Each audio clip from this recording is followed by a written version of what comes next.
हाय, आपके साथ मैं हूँ Surabhi Sharma. India TV YouTube channel subscribe करिए, बेल आइकन दबाएं। आज शाम बीजेपी की केंद्रीय चुनाव समिति की होगी बैठक। पश्चिम बंगाल में 5वें और 6ठे चरण के चुनाव के लिए उम्मीदवारों के नामों के किए जाएंगे फाइनल। टीएमसी आज जारी करेगी पार्टी का घोषणा पत्र। ममता बनर्जी को चोट लगने की वजह से पिछले हफ्ते नहीं हो सका था रिलीज। ममता मैनिफेस्टो में कर सकती हैं लोगों को फ्री राशन डिलीवरी का वादा। फ्री चावल और दाल के साथ कुछ और राशन मिलने का हो सकता है जिक्र। पश्चिम बंगाल के झाड़ग्राम में आज ममता बनर्जी की रैली। विरोधियों पर साधेंगी फिर से निशाना। ममता के आरोपों से चुनाव आयोग नाराज। कहा आयोग को किसी राजनीतिक दल का करीबी कहना दुर्भाग्यपूर्ण। चुनाव आयोग ने ममता को लिखा खत। कहा विवेक सहाय की जगह नया ऑफिसर उनकी सुरक्षा के लिए तुरंत नियुक्त किया गया। ममता ने कल बांकुड़ा की रैली में चुनाव आयोग पर खड़े किए थे सवाल। पूछा कौन चला रहा है चुनाव आयोग। बांकुड़ा में ममता ने फिर खेला हिंदू कार्ड। मंगलवार को हुई रैली में ममता ने मंच से किया दुर्गा पाठ। दुर्गापुर में सीएम ममता बनर्जी की गर्मजोशी से हुआ स्वागत। बड़ी संख्या में टीएमसी कार्यकर्ता ममता से मिलने के लिए पहुंचे। बंगाल में गरजे सीएम योगी। कहा बंगाल को टीएमसी के गुंडों का अड्डा नहीं बनने देंगे। टीएमसी पर योगी ने जमकर साधा निशाना। कहा सरकार बनने के बाद टीएमसी के गुंडे जेल में होंगे। दासपुर की रैली में ममता पर बरसे राजनाथ सिंह। कहा 10 साल दीदी ने विकास के लिए कोई काम नहीं किया, हिंसा बढ़ाई। ममता पर गिरिराज सिंह ने बोला हमला। बटला हाउस एनकाउंटर के मामले में दीदी जनता को जवाब दें। पुरुलिया में बाबा साहब भीमराव अंबेडकर सम्मान यात्रा के लिए तैयार रथ में तोड़फोड़। टीएमसी का पर लगा आरोप। रथ में हुई तोड़फोड़ से बस चालक को आई चोट। पुलिस ने ड्राइवर को ही हिरासत में लिया।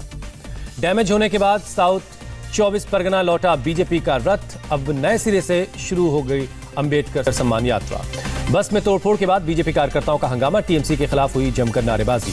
अंबेडकर सम्मान यात्रा के सिलसिले में मौजूद केंद्रीय मंत्री अर्जुन मुंडा को भी आया गुस्सा। पुलिस वालों के साथ हुई कहा सुनी। बीजेपी अध्यक्ष जेपी नड्डा का आरोप। कहा दलित वोटर्स को डराने के लिए बीजेपी की इस बस में तोड़फोड़ की गई। बंगाल में बीजेपी ने खेला नया दांव। बीजेपी अध्यक्ष नड्डा ने महिष्य और तेली जाति को आरक्षण देने का वादा किया। पश्चिम बंगाल के बिष्णुपुर में बीजेपी का शक्ति प्रदर्शन। जेपी नड्डा ने किया भव्य रोड शो। कोलकाता में बीजेपी दफ्तर पर टिकट को लेकर बवाल। कैनिंग विधानसभा सीट से पार्टी उम्मीदवार बदलने के खिलाफ प्रदर्शन। टिकट को लेकर हुए बवाल के बाद अमित शाह ने की मीटिंग। बैठक में कोर ग्रुप के पदाधिकारी शामिल हुए। पूर्वी बर्धमान के रथकाली सीट से टीएमसी उम्मीदवार ने वोटरों को धमकाया। कहा जो लोग हमें वोट नहीं देंगे वो जान लें 2 मई के बाद उनका क्या हाल होगा। चुनाव के बाद बंगाल में टीएमसी को सरकार बनाने में मदद कर सकती है कांग्रेस सांसद अबू हासिम खान चौधरी का बयान। टीएमसी नेता विनय मिश्रा के भाई विकास को ईडी ने किया गिरफ्तार। कोयला तस्करी के मामले में हुई गिरफ्तारी। कोयला घोटाले में सीबीआई ने कई जगहों पर की रेड। आसनसोल में अमित अग्रवाल के घर पर सर्च ऑपरेशन। कोल स्कैम को लेकर मेनका गंभीर का सीबीआई से सामना। कोलकाता में सीबीआई दफ्तर में 7 घंटे तक पूछताछ हुई। स्वप्न दास गुप्ता ने राज्यसभा से इस्तीफा दिया। बीजेपी ने बंगाल चुनाव में तारकेश्वर सीट से उम्मीदवार बनाया है। बंगाल के मुर्शिदाबाद में बम से भरा थैला मिलने से हड़कंप। परसों भी मिले थे 16 जिंदा बम। पश्चिम बंगाल और ओडिशा के बॉर्डर पर सुरक्षा व्यवस्था सख्त। बंगाल जाने वाली गाड़ियों की हो रही है चेकिंग। सीएम योगी ने किया गुवाहाटी के कामाख्या मंदिर में दर्शन। मंदिर में की पूजा अर्चना। असम के लिए कांग्रेस ने जारी की 21 उम्मीदवारों की नई लिस्ट। कांग्रेस ने अब तक 92 कैंडिडेट्स के नाम घोषित किए। असम में कांग्रेस एआईयूडीएफ गठबंधन को बीजेपी नेता देवेंद्र फडणवीस ने बताया महाकोट। कहा इस गठबंधन से राज्य को सामाजिक और सांस्कृतिक नुकसान। असम में बीजेपी की सरकार बनाने पर देवेंद्र फडणवीस का बयान। कहा अब तो हमारे विरोधी शरद पवार ने भी ये मान लिया कि असम में बीजेपी को बम्पर वोट मिलेंगे।